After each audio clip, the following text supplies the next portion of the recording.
Good afternoon, everybody on YouTube. This is Rick Thomas from Obsolete Video Services. Hey guys, I want to do a video today to try to help some people out. I've been getting a lot of emails about this particular problem, and I thought I'd make a video and show you my solutions to the issue.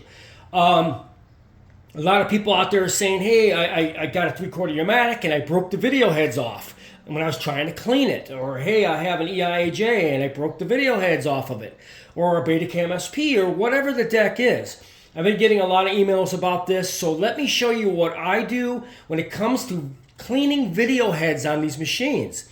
It is a big problem because nowadays the tape stickiness and everything else builds up on the actual tip of the video head itself, and you have big issues with video head clogs and everything else.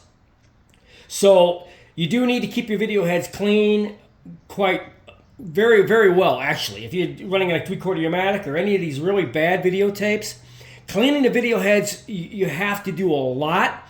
But if you do it wrong, you could damage the video head or shear it right off or break the thing completely off. I mean, you got to be very careful when you're doing this.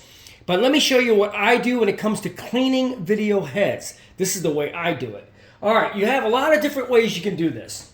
First of all, I get people write me, hey, I use Q-tips on this and, to clean the video heads. If you don't know what you're doing, you're going to break the video head off. I mean, I do this from time to time, but I know what I'm doing. But if you don't know what you're doing and you're using Q-tips, not really the best way to go, folks, because you probably will break the video head or break it right off. Two, which is a pretty good solution, but I really don't recommend this really, but it's really probably the only thing out there. There's a couple versions of the way you can do this. You could take actual Xerox paper, saturate it a little bit with 90% or 91% or higher rubbing alcohol, and you slightly put it along the trail like this.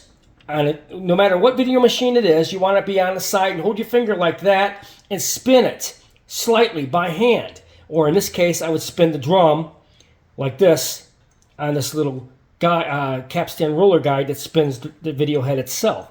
You could do it that way, and you could spin it by hand, and it will clean the video head. It will also clean a lot of the film that builds up on the very edge of the video head itself that causes video head clogs.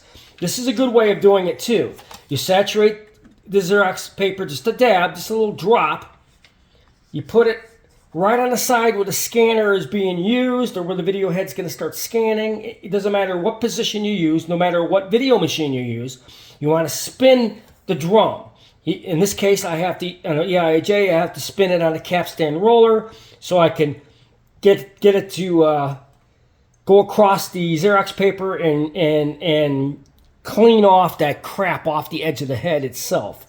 That's another good way of doing it, is using Xerox paper. A lot of people do it this way. It does work, but sometimes it's so clogged. It's not just the edge of the head; it's the top where the coil is wound with wire. You got a little hole with it. It's called a gap. If that gets clogged, you could use Q-tips as well to get in there, but you got to be very careful to get the bottom and top of the clog itself. If it ain't on the edge of the video head itself, it's going to be clogged either on the bottom part of it where the gap is, and you got to get that crap out of the gap areas, upper and lower. You can use a Q-tip, but you got to be very, very careful. And you got to go side to side. Never up and down, folks. Ever do you do anything like this. You will break the video head completely off.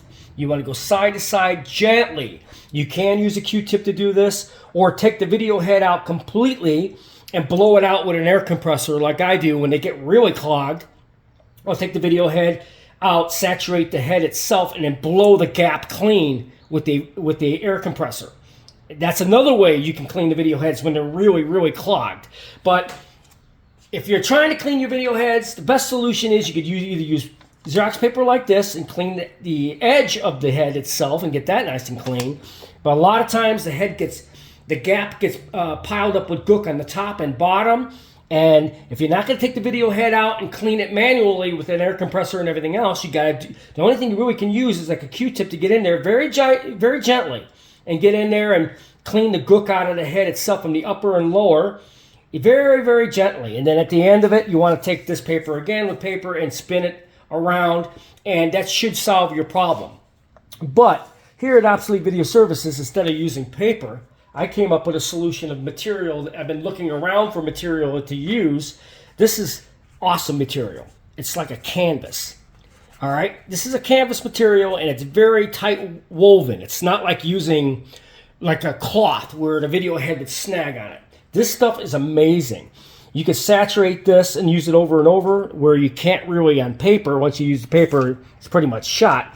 This is another solution. It's like it's a very, very thin canvas, tightly woven material. I use this all the time, and I can actually saturate it a little bit and spin. And what happens is, since this is a denser material, it's got more of a cleaning adhesive to it, where it's not going to wear out the video head, but it's going to get in there quite decent and clean a lot better of it, do a better job of cleaning. I use this stuff. It's like a canvas material. It's very, very tightly wound. You can find this at any Walmart or fabric store. It's a very dense, thin canvas material. This is a tan version that I got. I got a whole roll of this. I use this on my quad machines. I use it on everything, and I can reuse it. And this stuff does an awesome job of cleaning. A lot better than it would if you're using paper, I'll tell you that. This does a much better job. It's like a very, very tightly woven canvas. The video heads will not snag on it. I use it all the time. I've got a big giant roll of this stuff. It cleans the heads fantastic. Put a little alcohol right there, and you can clean, and you can actually reuse this stuff. Where paper, you can't really reuse paper. Once you use it and it gets wet, it's all gooky, you got to throw it away. You know, and you don't want to keep using Xerox paper. If you could use this good 100 times and you have one square, that's all you need. It's one square. This will do the job of cleaning your video heads. You could use those cami sticks. They used to come out with VCRs in the 80s. They're sticks with little cami material, which is very similar to this, which you can also use and spin the video heads lightly on that and clean them. They're like sticks that got little cami material on them. That works as well. But if you're wondering what I use at Obsolete Video Services, I found the best way of cleaning video heads. There's two ways of doing it. Taking the video head out, cleaning it manually, and blowing it out with an air compressor. But if you can't do that, I use this material. It's like a canvas. Very, very good stuff. I mean, I bought a whole roll of this stuff, and I use this constantly. This is really good material. A little dab of alcohol on there. Put your finger on the side of the drum itself, and you can spin it either on the top, if you can do that. If not, you can spin it manually using, the capstan drive like I'm doing now, and that sheds that crap right off the head. It does a fantastic job. So I hope that helps you out. If you're trying to do a quick cleaning, try to find yourself some really good canvas material like this. Fantastic stuff. You could use paper if that's pretty much the route you want to go. Paper's fine. Saturate it. You have to just keep reusing it all the time, but it does all right. It does a decent job. The canvas does a much better job. And then you can use this, or if you're going to use Q-tips and you're forced that you want to do a combination of the two of cleaning with material and Q-tips, you got to be very careful when you do this because you could break the video head off. You just want to go in there slightly and just rub the material slightly left to right, not up and down, slightly left and right. And make sure none of this cotton gets caught on there. If it does, just pull it off, but you can clean it, and that will help you clean the upper and lower gap besides the front of the video head itself. This does work, but I don't recommend this to anybody who's really not confident in doing this, okay? But this is, I do this in a pinch if I absolutely have to. But generally, when I'm doing production work, I take the video head out and I clean it the right way, and I use an air compressor, or I use my canvas material. When I'm in production of transferring tapes and I don't have the time, I'll use the canvas material. This stuff is the best stuff in the world to use, big time. And remember, always use 90% or higher rubbing alcohol. The more water in there, the less time it's going to dry, and you could short out your video head if you turn on the machine too soon and it doesn't dry out. You could short the head out. All right, so make sure you use 90% or higher rubbing alcohol. So I hope this answered your questions. If you're not real clear on this and you have any questions, drop me a message below.